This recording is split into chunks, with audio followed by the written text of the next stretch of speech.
Gigi Barani on FoodWISE. And tonight I'd like to take a little pause and go back to my acknowledgements, which I did not read, just because family is so important in my life. And I'm about to read a story, probably tomorrow night, about the raisin that wasn't, that involves Ian when he was 22 months old. So I'm going to read from the acknowledgements tonight and then highlight a story for you. I give special gratitude to two of my most diligent editors, Emily Alloway and Ian Alloway. I acknowledge them for how exceptionally skillful and direct, sincere, and candid they are in editing what could have been considered at best rambling, jargon-laden prose. They showed up when I needed assistance most and best, and I am forever grateful. Together, these editors, I mentioned so many more in my acknowledgements, have supported me in trying to find the breadth and depth needed to plainly tell the FoodWISE story.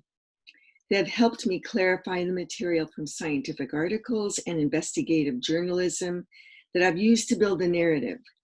They've supported me in finding less loaded and more meaningful words for healthy, which I use not more than once or twice in the entire book. Good fats and bad science, and in expanding the meanings of others. These include systems, which I take as the agricultural web, and guide, which means answering questions about whole, informed, sustainable, and experience-based thinking around eating, words to clearly state what the book is about and help us get to our next meal. Lastly, I thank Jim Ellaway. He is both an exceptionally clear writer and an editor extraordinaire. He, more than anyone, has helped me build this material into a cohesive whole.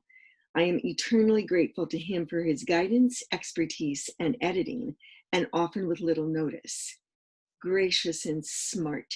He had a heavy hand in part 1, which we finished already, and especially the sustainable fish narrative. Moreover, he was present for all the house duties, farm duties, children duties, and sheep duties, of which there were plenty. While I was immersed in my FoodWISE writing world, I look forward to more collaborations with the strongest and most loving writer I know.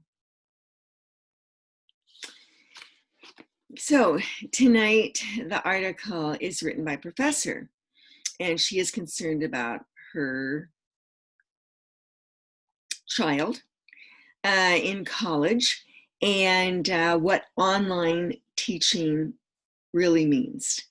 And there's a lot of narratives out there about how bad online teaching can be.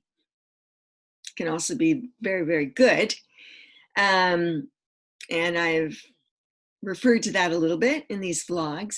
But anyway, her article is looking at the British model, of which I am a product, that uses tutorials. So all kinds of formats for the large lecture delivery, but then small tutorials, and they are small, 5 or 6 students, although she does cite evidence that shows that 15 students in some respects is an optimal learning size, so tutorials could be bigger. And she strongly urges colleges and universities to take this approach. She uses it herself at her university. I do too, to a certain degree. And in my teaching, I've mentioned the 4 courses this summer. And for the first 2 courses, I had 14 students and 16 students, and I had one-on-ones with them, which is not a weekly tutorial, but it's turning out that our weekly Zooms do have 5, 6, 7 students on them, and I completely agree. The university I attended in the UK was the University of Sussex, and we had small tutorials, 5 or 6 students.